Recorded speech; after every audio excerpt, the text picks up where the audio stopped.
तहरीर असदार चौधरी। वो एक बेरहम कातिल और बदनाम जमाना फाते था। उसने लाखों इंसानों को कत्ल करके इंसानी खोपड़ियों के मीनार बनाए। वो दुश्मन को कत्ल करके खुश होता था। वो वहशी फाते एक टांग से लंगड़ा भी था। आखिरी उम्र में उस पर चंगेज खान की तरह चीन फतह करने का खब्ज सवार था। इसीलिए उसने चीन पर फौजी हमला किया और मारा गया। दुनिया के बदनाम जमाना फातहीन में सिकंदर आजम, Julius Caesar, Hannibal, Bismarck, Hitler, Yazid Yildirim, Genghis Khan शुमार किए जाते हैं। लेकिन जब हकायक और फतुहात को सामने रखकर जायजा लिया जाए तो इन तमाम में वो सरे फहरिस्त और हकीकी माना में दुनिया का बदनाम जमाना फाते करार पाता है। सिकंदर आजम और चंगेज खान को अपने से कमतर ताकतवरों से सामना करना पड़ा, लेकिन हम जिस फाते की कहानी को सुनाने जा रहे हैं उसने हमेशा खुद से कई गुना बड़ी फौज और मुमलिकत को शर्मनाक शिकस्त से दोचार किया। उसकी तकरीबन सारी जिंदगी कत्लो गारत में गुजरी। उसका नाम था अमीर तैमूर। अमीर तैमूर समरकंद के करीब एक गांव कैश में बरलौस कबीले में 1336 में पैदा हुआ। अमीर तैमूर का ताल्लुक तुर्क कबीले बरलौस से था। उसका चंगेज खान के खानदान से ताल्लुक था। उसके वालिदैन मामूली दर्जे के जमींदार थे। अमीर तैमूर ने अपनी जिंदगी में 42 मुल्क फतह किए और लाखों इंसानों का कत्लेआम किया। अमीर तैमूर की एक खास बात ये थी कि वो एक वक्त में अपने दोनों हाथों से जंग में इंसानों का कत्लेआम करता था। वो एक हाथ में तलवार उठाता था और दूसरे हाथ में कुल्हाड़ा। तख्त नशीन होने के बाद तैमूर ने इन तमाम इलाकों और मुल्कों पर कब्जा करना अपना हक और मकसद करार दिया जिन पर चंगेज खान की औलाद हुकूमत करती थी। उसने फतुहात और लश्कर कशी के ऐसे सिलसिले का आगाज किया जो उसकी मौत तक पूरे 37 साल जारी रहा। तैमूर के इब्तदाई चंद साल चुगताई सल्तनत को कब्जा करने में सर्फ हो गए। वो 776 हिजरी में काशगर और 781 हिजरी में ख्वारिज़म पर काबिज हुआ।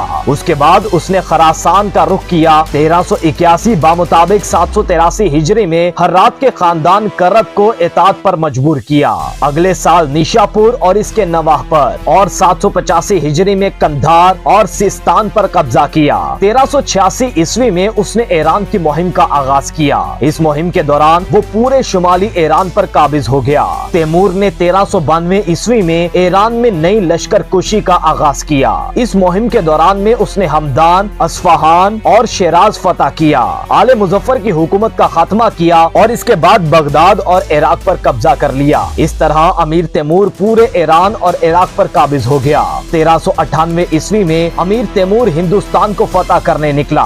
मुल्तान और दीपालपुर से होता हुआ दिसंबर 1398 ईस्वी में वो दिल्ली पहुंचा। उस वक्त दिल्ली के शाह नसीरुद्दीन महमूद तुगलक के पास हाथियों की एक बड़ी और मजबूत फौज थी। कहा जाता है कि उसके सामने कोई टिक नहीं पाता था। साथ ही दिल्ली की फौज भी काफी बड़ी थी। दिल्ली फतह करने के लिए रास्ते में अमीर तैमूर ने असफंदी नाम के एक गांव के पास पड़ाव डाला। यहाँ तैमूर ने लोगों में खौफ हिरास फैलाने के लिए तमाम लोगों को लूट लिया गया। इसके बाद तमाम हिंदुओं को कत्ल कर दिया गया। पास में ही तुगलकपुर में पारसियों की आबादी थी। ये लोग आग की पूजा करते थे। तैमूर के हुक्म पर पारसियों के सारे घर जला डाले गए और पारसियों का कत्लेआम किया गया। इसके बाद फिर तैमूर की फौज ने पानीपत का रुख किया। अमीर तैमूर के खून खराबे की खबर सुनकर पानीपत के लोग पहले ही शहर छोड़कर दिल्ली की तरफ फरार हो गए थे। पानीपत पहुंचकर तैमूर ने शहर को तहस नहस करने का हुक्म दे दिया। रास्ते में लूनी के किले से राजपूतों ने तैमूर को रोकने की नाकाम कोशिश की। अब तक तैमूर के पास तकरीबन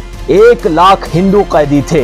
दिल्ली पर चढ़ाई करने से कबल उसने इन सबको कत्ल करने का हुक्म दिया। उसने ये भी हुक्म सादिर किया कि अगर कोई फौजी बेकसूर लोगों को कत्ल करने से हिचकिचाए तो उसे भी कत्ल कर दिया जाए। अगले दिन ही दिल्ली पर हमला करके नसीरुद्दीन महमूद तुगलक को आसानी से शिकस्त दे दी। महमूद डर कर दिल्ली छोड़कर जंगलों में जा छुपा। दिल्ली पर फतह के बाद जश्न मनाते हुए मुगलों ने कुछ खवातीन के साथ छेड़छाड़ की तो लोगों ने मुखालिफ मुखालिफत की। इसके रद्द अमल में तैमूर ने दिल्ली के तमाम हिंदुओं को ढूंढ ढूंढ कर कत्ल करने का हुक्म दिया।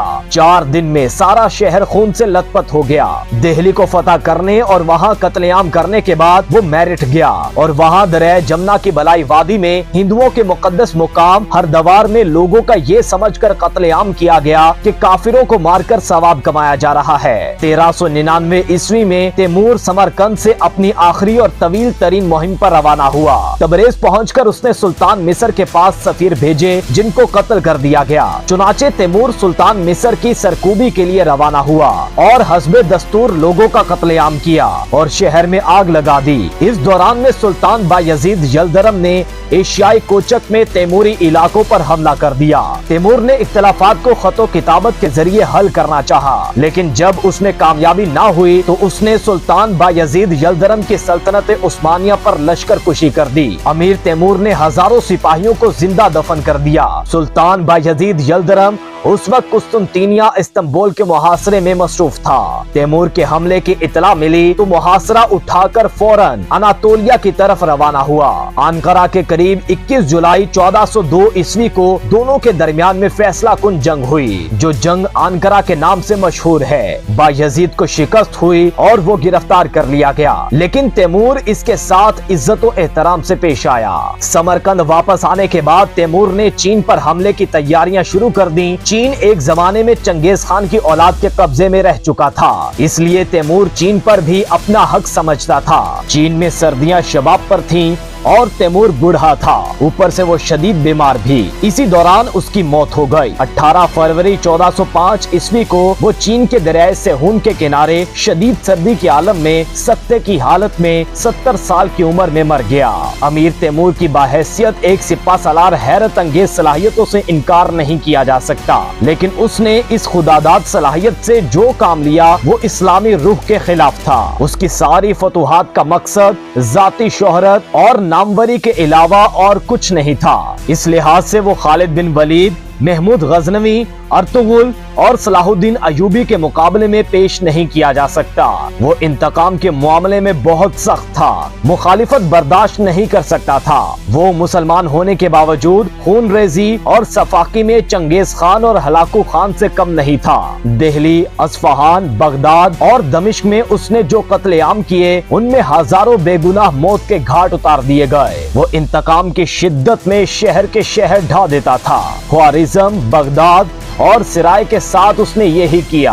हकीकत ये है कि इस मामले में मंगोलों की तरह वो भी अल्लाह का अजाब था। अमीर तैमूर किसी शाही खानदान का रुकन नहीं था, लेकिन अपनी जात से अलबत्ता वो एक शाही खानदान के बुनियाद डाल गया। गारतगर था, ढाने और गिराने वाला था, मगर जब बनाने की तरफ रागिब हुआ तो बेमिसाल इमारतें उसने तामीर करवाईं। सिकंदर की तरह किसी बादशाह का लड़का नहीं था और ना चंगेज खान की तरह किसी लाओ लश्कर वाले का वारिस। अमीर तैमूर के बारे में मुअर्रिखीन के 2 गिरोह हैं। एक गिरोह ने उसको शैतान कहा और दूसरे गिरोह के मुताबिक उस जैसा आली मुकाम और आली ज़र्फ कभी पैदा नहीं हुआ। एक गिरोह के मुताबिक वो एक बेरहम कातिल, मकरू फरेब में उस्ताद कामिल था और अदावत और इंतकाम में खुदा का कहर था, जबकि दूसरे गिरोह के मुताबिक अमीर तैमूर हिम्मत और शुजात में यकता था, इसीलिए सारे एशिया ने उसके सामने सर झुकाया। तैमूर अगरचा दुनिया के बड़े लड़ने वालों में बहुत बड़ा दर्जा रखता है, लेकिन बादशाहों में वो बदतरीन बादशाह था। लायक बहादुर था, फयाज था, लेकिन शोहरत का ख्वाहा, सख्त गिर और जालिम था। इसी वजह से अमीर तैमूर की सल्तनत उसकी मौत के साथ ही मिट गई। आसार कदीमा की एक टीम ने समरकंद में तैमूर की कब्र कुशाई की, जिस पर मालूम हुआ कि तैमूर लंगड़ा था। जवानी में एक जंग में वो शदीद जख्मी हुआ और दाएं पैर से लंगड़ाने लगा। इसी वजह से उसका नाम तैमूर लंग पड़ गया। मगरबी मुमालिक में उसे इसी नाम से जाना जाता है। तारीख का मशहूर तरीन बादशाह जिसकी कब्र पर लिखी तहरीर में उसे खोलने से मना किया गया था, लेकिन उसके बावजूद कब्र खोली गई तो उस दिन क्या हुआ, ऐसी दास्तान के जानकर आपके लिए भी यकीन करना मुश्किल हो जाएगा।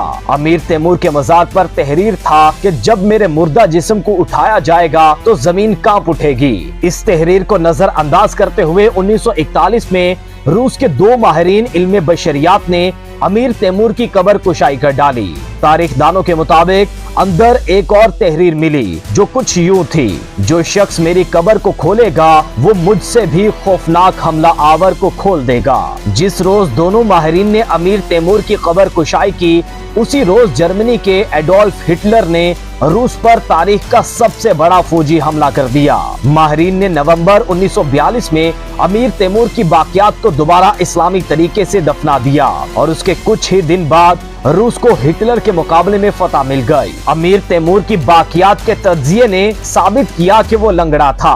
उसका दायां बाजू भी जख्मों की वजह से शल और कमजोर हो चुका था और दाईं रान की हड्डी बराह रास्त घुटने की हड्डी से जुड़ी हुई थी, जिसकी वजह से वो अपनी टांग को सीधा नहीं कर सकता था। माहिरीन ने अमीर तैमूर की खोपड़ी और चेहरे की हड्डियों से उसके चेहरे और शक्लो शवाहत का भी अंदाजा लगाया। माहिरीन ने दरियाफ्त किया कि अमीर तैमूर की वज़ाक़ता मंगोल नस्ल जैसी थी। वो जनूबी साइबेरिया के मंगोलों की तरह नजर आता था। तारीख में दो सल्तनतें तैमूरी सल्तनत कहलाती हैं, जिनमें से पहली अमीर तैमूर ने वस्त एशिया और ईरान में तैमूरी सल्तनत के नाम से कायम की, जबकि दूसरी ज़हीरुद्दीन बाबर ने हिंदुस्तान में सल्तनत मंगोलिया के नाम से कायम की।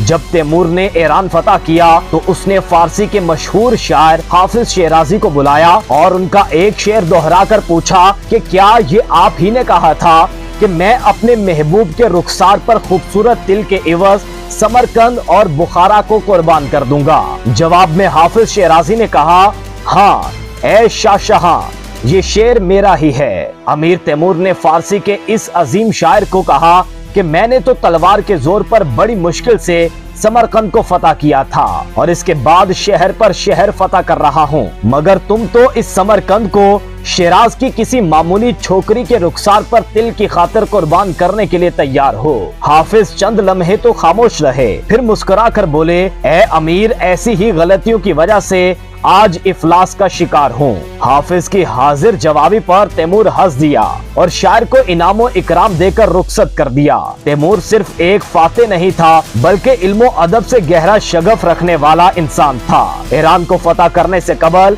उसे ईरान के शायर हाफिज शिराजी के बहुत से अशार याद थे। वो खुशामदियों के साथ वक्त जाया करने के बजाय अक्सर औकात इब्ने खल्दून के साथ बहस मुबाहिसा करता था। अमीर तैमूर की अपनी खुदनवीश तज़किए तैमूरी के नाम से मशहूर हुई। इस किताब में तैमूर ने यह दावा किया कि उसकी जंगो जदल का मकसद अल्लाह ताला के दीन और शरीयत मोहम्मदी सल्लल्लाहु अलैहि वसल्लम को फरोग देना था। इस दावे से इख्तिलाफ की गुंजाइश मौजूद है, क्योंकि तैमूर ने बहुत सी जंगे मुसलमानों के खिलाफ लड़ी और हजारों नहीं लाखों मुसलमानों को कत्ल किया। इस किताब के अंदर तैमूर ने अपने तजर्बे की रोशनी में हुक्मरानों के कुछ उसूल और आदाब बयान किए हैं, जो आज के हुक्मरानों के लिए काबिल गौर हैं। तज़किए तैमूरी में कहा गया है कि अच्छे हुक्मरानों को हमेशा मुशावरत और दूर अंदेशी से काम लेना चाहिए। दोस्तों और दुश्मनों दोनों के साथ अच्छा सलूक करना चाहिए। नरमी, दरगुजर और सब्र तहम्मुल को शार बनाना चाहिए। तैमूर ने लिखा कि जो लोग मेरे वफादार रहे और मुश्किल वक्त में मेरे साथ खड़े रहे, मैंने हमेशा उनकी ख्वाहिशात का एहतराम किया। मैंने अवाम को अदलो इंसाफ दिया, ना तो अवाम के साथ ज्यादा सख्ती की कि वो मुझसे नाराज हो जाएं, और ना ही उन्हें इतनी आजादी दी कि वो बेकाबू हो जाएं। इसके बरक्स जो सिपाही अपने आका को धोखा देकर मेरे पास आ जाते तो मैं उन्हें अपना बदतरीन दुश्मन समझता था। तैमूर ने लिखा है कि एक अच्छे हुक्मरान का कौल उसके फेल के मुताबिक होना चाहिए। वो जो कानून दूसरों पर नाफिज करे उसका खुद भी एहतराम करे। अच्छे हुक्मरान को मुस्तकिल मिजाज होना चाहिए। वो अपने वजीरों की कही हुई बातों को आंखें बंद करके तस्लीम ना करे, बल्कि उनकी तफ्तीश करे। अच्छे हुक्मरान को कानों का कच्चा नहीं होना चाहिए। तज़किए तैमूरी में अमीर तैमूर कहता है कि अच्छे हुक्मरान को ऐसे अफराद को वजीर बनाना चाहिए जो अमूरे हुकूमत नेकी और हुस्ने सलूक से चलाएं, निफाक की बातें ना करें, ना किसी को बुरा कहें, ना किसी की बुराई सुने। अमीर तैमूर ऐसे वजीरों को फारिग कर देता था जो ज्यादा वक्त दूसरों की बुराई करते थे। वो लिखता है कि कीना परवर, हासिद और गुसीला आदमी अगर वजीर होगा तो वो किसी भी वक्त दुश्मन से साजबाज कर सकता है। लिहाजा नेक लोगों को वजीर बनाना चाहिए ताकि खल्के खुदा को फायदा हो। अमीर तैमूरी को मौलाना रूमी की शायरी पसंद नहीं थी और वो मौलाना रूमी की हड्डियां कब्र से निकालकर जलाना चाहता था। मारूफ मुसन्निफ हैरोल्ड लेम ने उसे आखिरी फाते आलम करार दिया है। उसकी जिंदगी घोड़े की पीठ पर बसर हुई और आधी दुनिया के लश्करों को यके बाद दीगरे मलगूब किया और अपनी सल्तनत वस्ती एशिया से अफगानिस्तान, हिंदुस्तान, फारिस, बगदाद और दमिश्क, अंकारा और आर्मीनिया तक वसी की। खरासान के शहर सब्जवार पर जब फतह पाई तो 1.5 लाख खोपड़ियों का मीनार बनवाया ताकि दुनिया जान ले कि उसके आगे सर उठाने वालों का क्या अंजाम होता है। तैमूर की जिंदगी एक ख्वाब से शुरू होती है और एक ख्वाब पर ही खत्म होती है। समरकंद और बुखारा पर सफरत हासिल करने के बाद अमीर तैमूर ने एक हैरत अंगेज ख्वाब देखा जिसमें उसे आसमान में मुअल्लिक एक सीढ़ी पर चढ़ने की तरगीब दी जाती है। जब वो कई जीने ऊपर चढ़ चुका होता है तो एक गैबी आवाज आती है, क्या तू जानता है कि तूने कितने जीने तय कर लिए हैं? तैमूर ने जवाब दिया, नहीं। फिर आवाज आई, तू जितने जीने चढ़ आया है ये तेरी जिंदगी के शबो रोज हैं। अलबत्ता तू जब जिंदा रहेगा ऊपर ही जाएगा, कभी नीचे नहीं आएगा। लिहाजा एक नसीहत याद रख कि हमेशा दानिश्वरों, उल्मा, सनतकारों और शायरों का लिहाज रख। उन्हें इज्जत और एहतराम की निगाह से देख, चाहे वो तेरे मुखालिफ ही क्यों ना हो, और ऐसे लोगों को हरगिज तकलीफ ना पहुंचा, खा वो तेरे दीन को ना मानते हो। तैमूर ने इस नसीहत पर अमल किया। वो जिस शहर को ताराज करता वहाँ लाशों के अंबार लगा देता, लेकिन वहाँ के अदीबों, शायरों और दानिश्वरों के घरों को जाए अमान करार दे देता। एक जगह लिखता है कि मैं मसनवी पढ़ने के बाद मौलाना रूम से मुतनफ़र हो गया, क्योंकि मौलाना रूम तमाम मज़ाहिब को एहतराम देता था और किसी मजहब को किसी दूसरे पर फोकियत नहीं देता था, जबकि मेरा अकीदा था कि इस्लाम बकिया तमाम मज़ाहिब से बेहतर और आला है। जब मैं कोनिया में दाखिल हुआ तो मेरे साथियों ने कहा कि मैं मौलाना रूम की कब्र ढा दूं और उसकी हड्डियां कब्र से बाहर निकाल दूं, लेकिन मैंने अपने आप से कहा, तैमूर एक मुर्दे के साथ लड़ाई बुरी बात है और मैं मौलवी की कब्र ढाकर खुद को रुसवा नहीं करूंगा। लेकिन अमीर तैमूर ने कत्लो गारत का जो बाजार गर्म किया उसकी मिसाल भी नहीं मिलती।